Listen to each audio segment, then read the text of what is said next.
the government is doing. With these words, sir, I thank you for the opportunity. Professor Manoj Kumar Jha. शुक्रिया sir, आपका बहुत बहुत धन्यवाद। माननीय सभापति महोदय, संसदीय कार्यकाल में कुछ ऐसे क्षण आते हैं जब ये नहीं कह सकता कि मैं इसका सपोर्ट कर रहा हूँ या मैं इसका विरोध कर रहा हूँ। कई सारी चीज़ें हैं इसमें जो वेलकम इनिशिएटिव हैं, मैं मानता हूँ।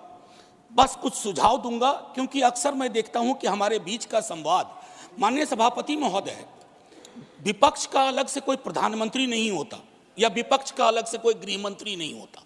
विपक्ष को भी अपनी शिकायत, अपने मुद्दे अपने प्रधानमंत्री के समक्ष, अपनी आलोचना अपने गृह मंत्री के समक्ष रखनी होगी। सर, आज कश्मीर का कोई नहीं है इस सदन में। मैं था उस दिन जब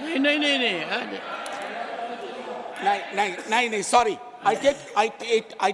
ये नॉमिनेटेड मेंबर है।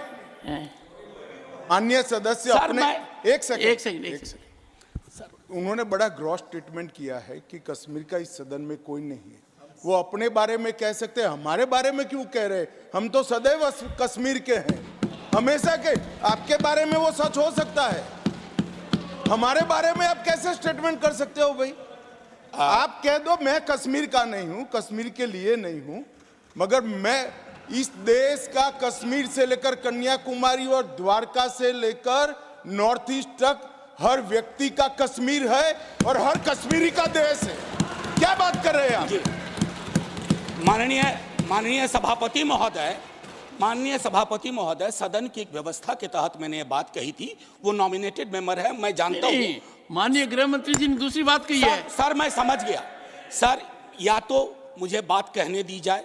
मैं ये कह रहा था कि जैसे मैं बिहार से चुन के आता हूँ, उस संदर्भ में मैंने ये बात कही थी। देश तो सबका है सर, तिरंगा यहाँ कहीं किसी से छोटा नहीं है सर।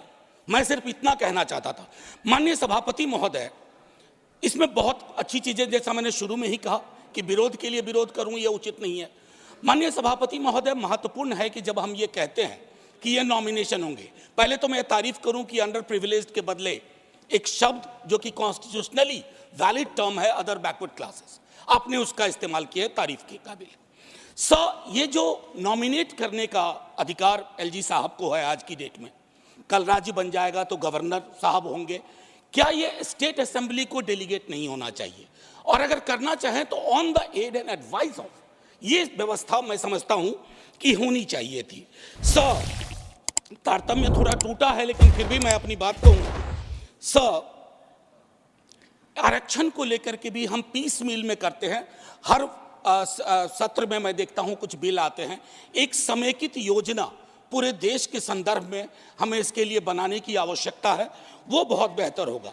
आज 370 पे फैसला आया और सदन की जिम्मेदारी आज बढ़ गई है। उस फैसले के बाद सरकार की जिम्मेदारी बढ़ गई है।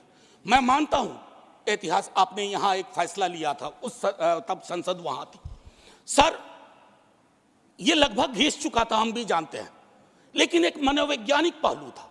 मैं आग्रह करूंगा सरकार से कि उस साइकोलॉजिकल हीलिंग की भी कोशिश होनी चाहिए, और ये हीलिंग हो सकती है सर।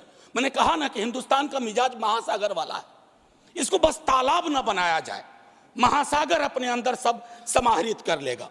माननीय सभापति महोदय, जो कश्मीरी घाटी में रह रहे हैं, गांव में रह रहे हैं, उनको लेकर के भी एक चिंता होनी चाहिए।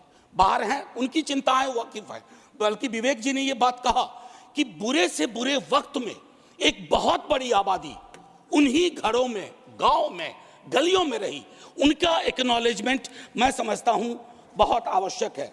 माननीय सभापति महोदय, अंबेडकर साहब कहते थे कोऑपरेटिव फेडरलिज्म, माननीय प्रधानमंत्री जी भी कई बार उसको दोहराते हैं। सर, कोऑपरेटिव फेडरलिज्म के नजरिए से देखेंगे ना तो हैंड होल्डिंग की जरूरत होती है। मैं जानता हूं कि दिल्ली की आइडिया ऑफ नॉर्मैलिटी और घाटी या जम्मू या लद्दाख की आइडिया ऑफ नॉर्मैलिटी में फर्क है सर। अभी पिछले दिनों हमारे कई बीजेपी के साथी कह रहे थे कि चुनाव परिणाम संतुष्टि का परिचायक है। फिर तो लद्दाख में भी एक चुनाव हुआ था सर। बस 1 मिनट लूंगा, चूंकि आपने पहले कहा था सर। एक आखिरी चीज कहूंगा कि पत्रकार, विद्यार्थी, शिक्षक सरकार की आलोचना करें, उसको देश की आलोचना ना माना जाए। ये फर्क मिटता सा जा रहा है। ये कश्मीर के संदर्भ में नहीं, बाहर भी। दूसरी चीज सर, दूसरे राज्यों में जो कश्मीर के छात्र रहते हैं उनको एक प्रोटेक्शन दीजिए। और आखिरी चीज कहूंगा सर, बड़ी पीड़ा के साथ, कि खामोशी शांति का पर्याय नहीं होती है। शांति के लिए न्याय चाहिए, वो उतना ही कश्मीर के लिए दुरुस्त है जितना मणिपुर के लिए। जय हिंद सर।